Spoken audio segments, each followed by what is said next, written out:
So we're here now with Dr. Efraín O'Neill. He's an expert also in an engineer in electricity.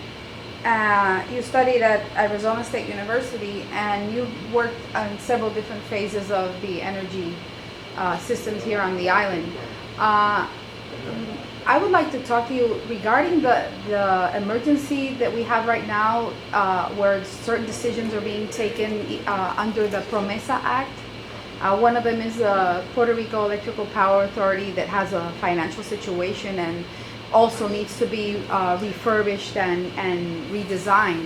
How do you feel that this Title 115, I think it is, or 105? Title 5. Which deals directly with the energy on the island. How do you visualize that as an opportunity to make something better on the island?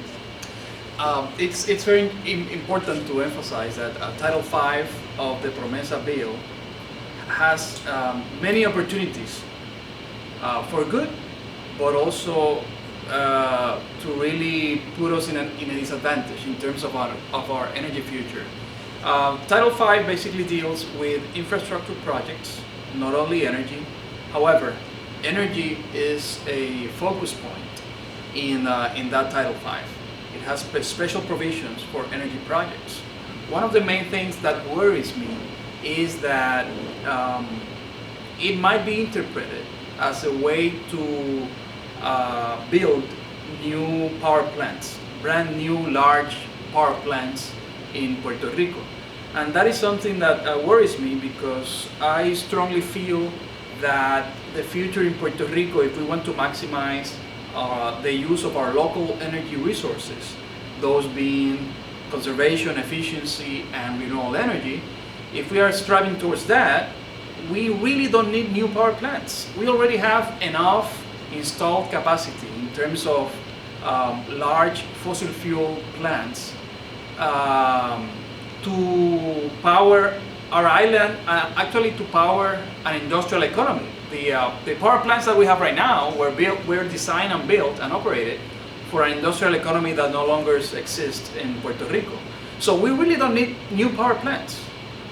We can use existing power plants and install over there new generators in places that are already impacted, where the permits and the construction of those new generators and the installation of those new generators would be faster, and we wouldn't be impacting new land or new communities. And I feel that by doing that, by substituting large power generators in some of the plants that we already have with smaller generators that are able to react faster to variations that we have from the sun or from demand from the users, we are better served in terms of advancing a different kind of energy future for Puerto Rico, where we maximize the use of our local resources. So instead of emphasizing or interpreting the PROMESA language in Title 5 as a 100% support towards new large fossil-based power plants, we should look at how can we incentivize the resources in the island. And actually PROMESA talks about that in Title 5. So it doesn't need to be a clash between what the Title 5 says and our energy future. If we can open up to the possibility of a dialogue of our energy future, a dialogue that should include not only large players or actors with economic or political power, but we also include communities, and we also include the different local sectors in the island, we can come up with a model that better serves Puerto Rico. And in my view, that model is a distributed energy model. I know that for many years you've always been an advocate for the authority being public, a public corporation versus a private one. And things changed during the years, and I guess you might have changed your original vision due to new technology and everything else. Could you explain how you visualize the project that you mentioned that you present in the proposal that's called Improved Permitting and Interconnection Processes for Rooftop PV Systems in Puerto Rico, which you are part of the team that designed it, because sometimes people do not visualize how that can become in practice feasible, and we don't have a budget to invest within the corporation, and everybody's looking for investors from out of the Puerto Rico Energy Authority to subsidize this. But how do you visualize investment from private sectors or users, the local consumers, so that this program can be achieved on a practical level, that it will be sustainable? Well, it's very important to give a very brief background. The Puerto Rico Electric Power Authority was created back in 1941, and at the moment Puerto Rico did not have electricity in all parts of the island, and it didn't have an interconnected electric system. So it was really kind of three main systems that were not joined together. What PREPA did at the time was being able to connect all those systems and being able to electrify the island towards the goal of socioeconomic development and the economic development plans that existed at the time.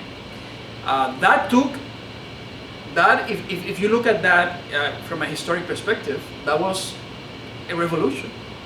We revolutionized the way we used and viewed electricity, and it enabled us to improve our quality of life and improve many services in Puerto Rico, to the point that you wouldn't imagine a Puerto Rico without electricity nowadays. However, today... Can I ask you something concerning that? Because I think some people don't understand what the situation was when it was only private in this island, which is full of mountains and people live uphill a lot. It meant that many people could not have electricity because it was not economically a good business for a company to throw thousands and thousands of feet of cable for servicing two small houses for poor people up on the mountain. So when the government took over and decided to do it as a social project, everybody on the island had an opportunity to have electricity no matter where they lived. And I think that is something that I would like you to explain a bit more, because it's important, because we also happen to be an island that's not connected to anybody else. Mm-hmm. So our whole structure is totally different than what people on the mainland can visualize. Yes, it's very important, that background that you're bringing, because at the time we had three main private companies and an entity that was PREPA's forebearer, which mainly dealt with hydroelectric generation. What Antonio Lucchetti did, which is the father of our electric system, was to look at the Tennessee Valley Authority model, the TVA model. TVA is a public corporation at the federal level in the United States that was created by Act of Congress in 1933 to manage all the resources available in the Tennessee Valley area. That's why it's called the Tennessee Valley Authority. And up to this day, the TVA still exists, still provides many services to the area at lower cost. So the TVA model was used by Lucchetti to propose in what was in the 1930s the Plan Chardon, the interconnection of the island under a model of a public corporation, which is what PREPA is. The public model, unfortunately, as the years went by, was abused by politicians, by people with special interests, and many of the initial values that Lucchetti pursued and was able to establish within PREPA were lost. And at a key point that I sometimes trace back to the 70s, PREPA needed a refocus, a new mission, because the electrification of the island was already completed. But unfortunately, that didn't happen, and problems continue escalating. And in the 2000s, it was already very obvious to many people that what has happened, the years of abuse of the public model, had taken a toll on our system. Now, today we need another revolution in our electric system. The same way that back in the 30s, Lucchetti proposed to interconnect the whole island for the benefit of our society. Today we need to look at our own resources. At the time, one of Lucchetti's main points was the only thing we have is water. That's why when you look at PREPA's history, it started with water. And its name was not PREPA. It was the Puerto Rico Waters Authority, Water Management Authority. So Lucchetti looked at what they had at the moment, the resources they had at the moment, and they built PREPA from there. That's the same thing that we're pursuing now. What are our local resources? We have the sun, we have the people, so we should start looking at changing the way we look at energy and we use energy through conservation and efficiency measures.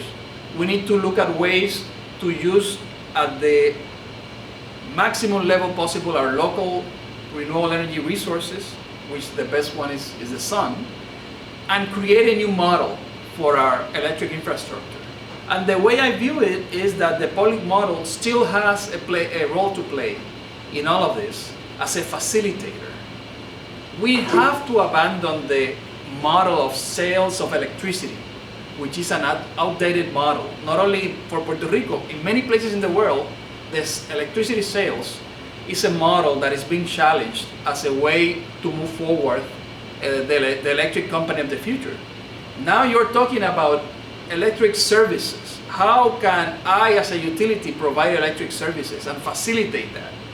PREPA has an opportunity again to transform itself, to be that facilitator, and allow residential consumers, business, industries, commercial consumers to generate and manage their own electricity needs and their own electric energy needs.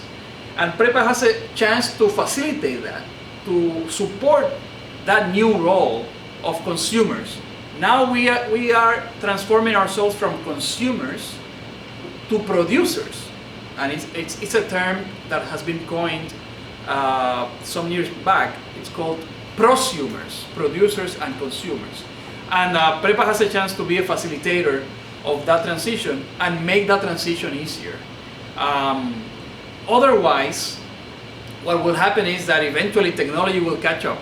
We will have storage at prices that are reachable to many segments of society, and we can get to a point that the transition is a transition that is not necessarily just for those that are vulnerable and don't necessarily have the economic resources to make that transition.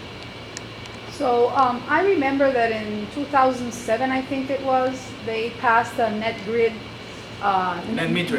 metering law. I think it was Act 114 of 2007.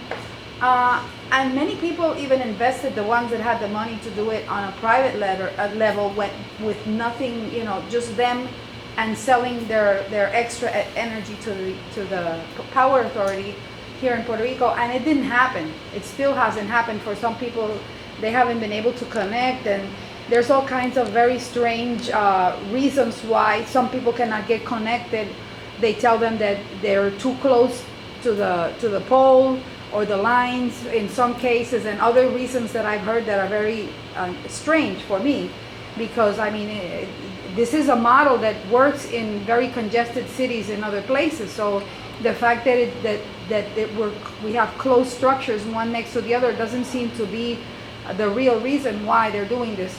We lost an opportunity there from what I think. Could you explain what happened, why that has not worked, and how we can do to fix it so that we can use that law, maybe improve it or something so that we can get the ball rolling? And the other thing I'm concerned about is if we continue with what you said, as the prices keep on going down, PREPA will lose the customers. And only the customers that cannot have the system for different reasons, either because they don't have the money to buy it, or they live in a condominium, or some other way that is not possible to have your own independent solar system, will be the only customers left for PREPA. And then that will become a big problem, because PREPA has a financial commitment to pay. So how are the investments and the company ever going to make the payments if they keep losing the customers? So that's two things I would like you to give me an idea about, see how we can. Yeah, that's why it's so important to remember what PREPA is about. PREPA is not about just the continued existence of PREPA, because PREPA is PREPA. PREPA has a reason of being, and that's service to the island. And it was created to serve the electric needs of Puerto Rico. And the infrastructure is ours, the electric infrastructure is ours. PREPA manages, and we, through the act of our legislature, delegated to PREPA the management of that infrastructure. Today we have a particular set of challenges that are similar but not obviously the same as we had back in the 30s and 40s. But we have a very important opportunity here to again transform our electric energy future. We have to ask ourselves, what do we need from our electric infrastructure? Based on what we have in terms of the economic crisis, the declined demand, because we have less people in the island, we have less companies, we have less industrial clients. So given that scenario, and given the economic crisis that we are living right now, what's next in terms of our electric infrastructure, and how to best deal with those challenges? And our proposition is that distributed energy resources, those energy resources that we have close to the point of use, close to the residential consumers, to the commercial consumers, to the industrial consumers, need to be maximized. To do that, we need to transform the electric infrastructure to something different. And that resistance that you mentioned in terms of following up on Act 114 of 2007, which is, to my opinion, the law that has been most effective in fostering and motivating the use of renewable energy, comes from the fact that PREPA, and not only PREPA, many utilities around the world also resisted initially that push towards more renewable energy, and many of them are still resisting that push because it entails a change in the business model. It is no longer a business model that is based on a centralized generation or a hierarchical generation, a hierarchical system, not only in the sense of generation but also on the decision process that takes place on that kind of system. When we talk about distributed energy resources, you're not only talking about using resources at the local level, you're also talking about making decisions at the local level. Because then you would have energy services that would be exchanged between people that live in this sector and people that live in the sector nearby. Or a business maybe that provides storage to a group of houses nearby when the business is not in operating hours. So those exchanges imply a different kind of structure and of decision process, a more distributed decision process. So we need an infrastructure that facilitates those kinds of transactions. We need a more decentralized decision-making process, and we need to move towards a different kind of entity that manages that infrastructure. And that is the big change that needs to take place in PREPA, if PREPA is to have an important role in that energy future. So part of the structure that the company has right now is a board of directors that sometimes doesn't seem to be communicating too well with the administrative part of the company. First of all, they change it a lot because unfortunately the people that are in that board can be changed. Even if they're working well, they can be changed just because the government changes every 4 years, and a lot of them are appointed directly by the governor.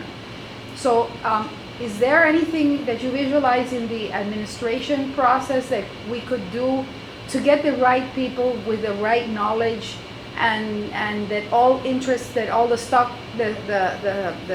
people that are going to be affected by the company's decisions have something to share, so that the needs of everybody are taken care of, and that we have somebody that's there long enough to make projects go through? Because some of the things we've seen that have started are ignored just because they were proposed by the other party, and I feel that is part of the problem. Like the net metering issue was something proposed on a government level, and then it was not finished in the authority, because then we had a change of government in 2008. So I'm just concerned, and I wanted to know if you have any ideas that we could put into it, or we need to dialogue more about it. I think that's a crucial challenge that PREPA is going through right now, and I don't have a clear answer to that. I have published some work towards that end in terms of some best practices that are followed in some public power companies, particularly in the United States, and many public utilities in the many public power companies in the U.S. operate wonderfully, and they are very democratic, and they have a clear chain of command, and so it's not the public model, it's the way we have allowed the public model to be abused here in Puerto Rico.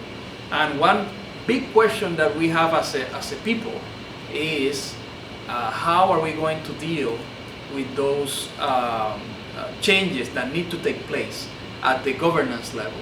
And unfortunately, I don't have a clear answer to give to you, because some things have been tried in the recent past, in the last 10, 15 years, and unfortunately party politics keep creeping in, no matter what party is in control of government. So one of the main things that need to be done is how can we get rid of the political influence on PREPA's governance, because otherwise we will just keep that circle going and going, and I honestly don't have a clear answer to that. And maybe the part of the crisis that we have right now might help us finally come up with a solution that deals with that problem.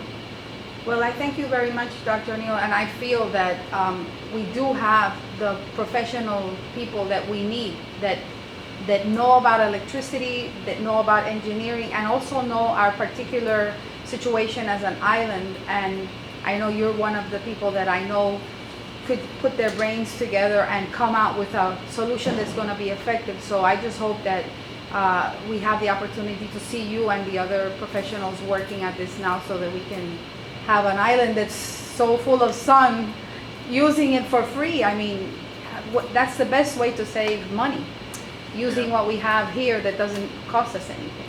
That's right. It does. The only thing that costs us is the time it will take us. It will take us to sit down and come to agreements on what is each of us willing to do in terms of the work and the changes that need to take place, not only technologically, but also as a society and in the way we use energy, that would allow that new energy future to be one where we use more of our local energy resources. I thank you very much for the opportunity. Thank you, Doctor.